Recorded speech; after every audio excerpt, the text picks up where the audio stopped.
こんにちは、カズマです。動画をご覧いただきありがとうございます。12月11日木曜日、時刻は昼の3時半を回りました。前回撮影した動画と同じ日にこうしてカメラを回しているんですが、家に帰る途中もう一本だけ動画を撮りたいなと思って、それで今こうして、急遽カメラを回すことに決めました。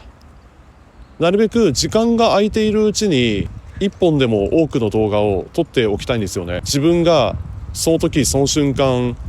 生きていた記録といいますか、基本的に僕の動画っていうのは Vlog をメインに、それも動画日記みたいな感じでこうして YouTube を更新し続けています。今日話すテーマなんですけれども、2025年を振り返る。今年2025年は自分にとってどんな一年だったか、こういったテーマを交えて話したいと思います。すべて僕個人の主観と見解に基づいて話す内容となりますので、そういう意見もあるんだなというぐらいの気軽な気持ちで聞いていただけると幸いです。それではよろしくお願いします。だいぶ寒くなってきましたね。今年の2025年は自分にとってどんな一年でしたか。あなたにとって今年はどんな一年だったでしょうかっていう感じのフレーズを聞くことがたまにあるんですよ。そういうフレーズを聞くことがあるんですよね。で、実家の両親にもたまにそういうことを聞かれたりもするんですが、そうですね、こういう時なんて答えればいいんだろうって毎回悩むことがあります。結論から言いますと、今年1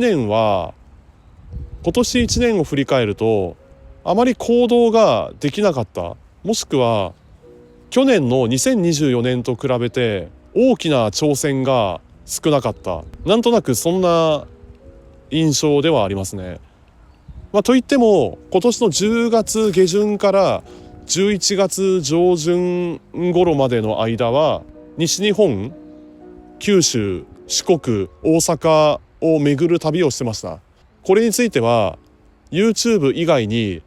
ノートでも文章と写真をメインに当時旅をしていた時の記録を掲載してはいるんですが、楽しかったですね。九州は福岡からスタートして、で福岡から熊本、鹿児島、宮崎、大分にある佐賀関のフェリーを通じて、四国は愛媛県に初上陸しました。四国は愛媛県に着いて、でそこから愛媛県と香川県を経て、でそのまま淡路島を経由して大阪にたどり着く、そういう流れで旅をしていました。基本的に歩きとヒッチハイクをメインに旅をしていたわけなんですが、時々電車に乗ることもありましたね。なんていうかローカルな電車に乗ってみたいというか、そういう気持ちがあって、でそれ以外に単純にヒッチハイクがしやすそうな場所まで移動するっていう目的でたまに電車に乗ることはあったけれど、そういう旅をしたおかげで予想外の出会いというか、ランダムな展開で出会える人々との交流があって、そう人との出会いが一番楽しかったですね。で10月の九州、秋の時期の九州ならではの街と文化、自然景色、そしてその地に住む人々の交流といいますか、普段の私生活では決して出会うことのないいろんな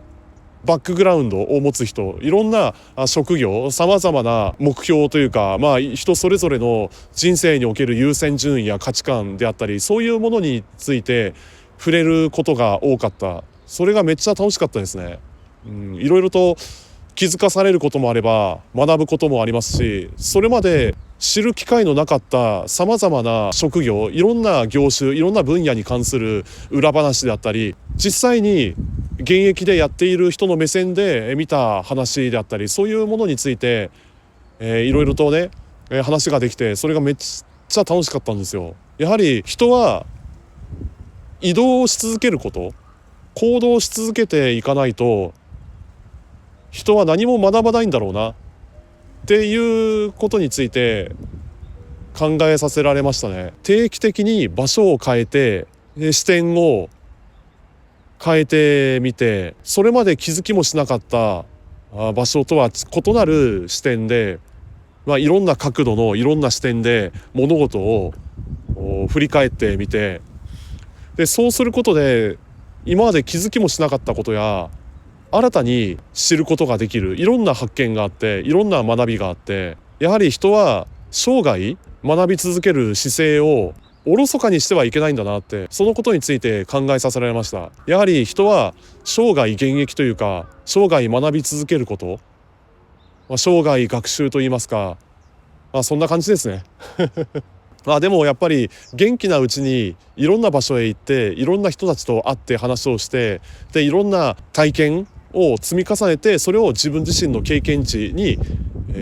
当てること、その自分自身の経験値が積み重なっていくというか、やはり実践すること、自ら体験するっていうのはものすごい情報量がありますので、ただ情報を見て、ただインターネット上にある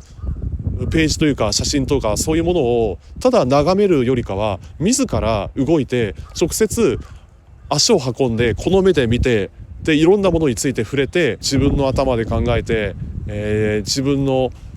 意思で物事を決めることと、自分でも何の話をしてるのかなんかちょっと一瞬分かんなかってきたんですけど、やっぱりね、そういう感じで適度に動き続けることと、あとは予定を組みすぎないことが大事かなって内心そんな風に思いました。余白を設けること、あえて空白の時間を作ること、もしくはそうですね、あまりスケジュールをガッチガチに組まないこと、これが意外と大切なんじゃないかなと思って、結局どれだけ予定を組んだところの、どんな風にして計画を立てたところで必ずしもその通りにはいかないですし、でさっきも話したように九州と四国にいた時は、歩きとヒッチハイクで、旅をして、で初めて訪れた場所のいろんな道路であったり地形であったり、そのいろんな場所へ、足を運んでみて、どの辺りへまで進むべきか、どこで、ヒッチハイクを仕掛けるか、そういうことについてもいろいろ考えたんですよね。地元に住む人の目線で、この道へ進むのか、またはどういう場所で待機していれば見つかるか、またはドライバーの目線で停車しやすい道路やコンビニとかガソリンスタンド、どこでもいいですけれど、なるべくスペースが広いところ、そういうのを見つける過程がね、大変だったんですよ。で仮にそういう場所を見つけたとしても、その日のうちに目的地までたどり着けるかどうかわからないですし、本当に何が起きるかわからないんですよ。でもそうやってその後どうなるかわからないっていう不安もありつつ、同時にワクワクもありつつっていうような、そういったちょっとした冒険心をくすぐるような感動というか、初めから答えの分かるゲームをするよりかは、どうなるかわからないけれどその先にあるステージへ行ってみたい、その先にある景色をこの目で見てみたいっていう願望が芽生えてくるんですよ。そういった目的というか意欲が湧いてきて、でそこから行動し続ける上でのモチベーションへとつながっていくんですよね。やはり人は旅を続けること、人生イコール旅ですので、五体満足でかつ健康でいられるうちは、もっといろんな場所へ行っていろんな景色を見て、でいろんな人たちと出会って、でその時その場所で目にした光景を撮り続けていきたいんですよね。それまでその時その場所で目にした光景を残しておきたいんですよ。自分の目線で、自分の視点で映った光景を写真と動画という形で、後世に残す、そういうのもあって、やはり旅を続けるっていうのは、自分の中では人生における最大の目的といいますか、別にねずっと生涯旅を続けられるかどうかわからないですし、もしかしたらこれが最後の旅になるかもしれないし、もしくはまたは来年あたりで旅をするっていうことも終わりを迎えるんじゃないかなって、なんとなくそんな気がしますね。分かんないけどね。最後に言い忘れたことがあるんですけれど、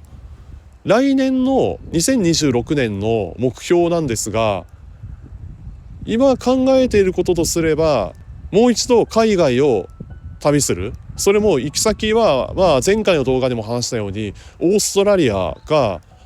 ネパールまたは中央アジアであったり、一部訪れていない国と地域がありますんで、そういった場所へ目指していこうかなと思いますね。もう一度バックパッカーとして旅をしてみたいというか、今度はね、せっかくこうしてカメラを持っているわけですし、できれば自分の目で見た景色、その時出会った人たちのリアルな姿を撮り続けていきたいなっていう気持ちはありますね。大体そんなところかなと。もう一つ小さな目標というかやってみたいことがあるんですけれども、それまで撮影し続けた写真をもとに小規模で写真展を開催してみたいなと思って、写真展を立ち上げてみたいですね。で写真展と同時にその時来てくれた参加者との交流イベントというかトークイベントを交えてやってみたいですね。もっと参加してくれる人というか視聴者との交流を交えてもっと楽しいものにしていきたいというか、この場所へ来てよかったっていうふうに思ってもらいたいのと、あとは自分と会って話をすることによってその後の人生における小さな変化または何らかのきっかけであったり、もしくは仕事やその勉強とかそれ以外のことにおけるモチベーションにつながればいいなと思って、そういったクリエイターと参加者との、交流イベント、そういうものをやってみたいですね。なんかいろいろ小さな目標というかやってみたいことが次から次へとこう出てきたような、なんかそんな感じですね。今これ雑談形式で話していますので、話してる内容があっちへ行ったりこっちへ行ったりするかもしれないけれど、そこら辺は多めに見てください。基本的にアドリブで喋ってるんで。であとはもう一つ今思いついたことなんですけれど、今後 YouTube を続ける上で、僕以外の方を交えて対談形式で話してみたいですね。別に一人で話すのも構わないんですけれど、僕以外の方をゲストとして、交えてで1対1で話をする対談形式で、話を進めて、なんていうんですかね、例えばテーマなんですけれど、もし自分以外の方を動画内に招くってなったとしたら、ゲストとして参加してもらうとなった際は、そうですね、旅に関することであったり海外渡航に関連する話、もしくはミニマリズムに関わることや、あとは単純に僕はこうしてカメラを使ってるんでカメラに関する話でもいいし、いずれにせよ人生において何か違うことをしてみたい、何らかのアクションを起こしたいけれど勇気が出ないっていう方に向けて、背中を押せるような何かそういうきっかけを与えれるような動画を撮っ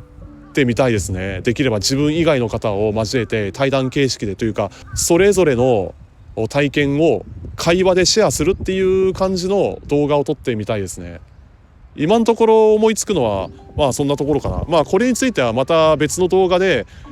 話をしようかなと思います。最後になりますが、皆さんにとって今年2025年はどんな1年だったでしょうか。人によっては非常に実りのあるいい1年だったっていうこともあれば、何をやってもうまくいかなかった、もしくはそういう方ももしかしたらいるかもしれませんけれど、そういった何らかのトラブルであったり不運の連続っていうものはそんなに長くは続かないと思うんで、いずれにせよ今年1年もしうまくいかないことがあったとしても、来年か再来年、もしかしたら5年後10年後分かんないけれど、どこかのタイミングで自分にとって次のフェーズへ進める、次のステップへとつながるようなそういった変化が起きる可能性も決してゼロではないんで、この動画を見ている方がどれだけいるのか分かんないけれど、人生多少なりとも失敗したところでそう簡単に人は死なないですし、やはり失敗なくして、成長はありえない、もしくは失敗なくして学びは得られない。やはりね、人は小さな行動、小さなアクションを起こして、でいろいろ試してきた中で、ここは良くなかったけれどここは成果が出せた。でこれをベースにまた工夫して、次の場面で、もう一回やってみようというふうに、そうやって試行錯誤を繰り返していくことによっていろいろと学ぶことがたくさんあるんですよ。それはスポーツでもそうですし、勉強もそうですし、あとは僕みたいにこうやって写真と動画を撮り続ける、その YouTube を続ける上でもそうですけれど、やはり失敗なくしてその先へは進めないので、諦めずに行動し続けること、小さなアクションを起こして、でなんというか個人で活動することについては決してやめてはならない。これについてそういうことについてね、一人でも多くの方に気づいていただければ、聞いていただければいいなと思います。はい、というわけで今回の動画はこの辺で終わりにしたいと思います。最後まで見ていただきありがとうございます。今後ともよろしくお願いします。もし今回の動画がいいなと思いましたら、グッドボタンとチャンネル登録をしていただけると嬉しいです。それでは次回お会いしましょう。ありがとうございました。さようなら。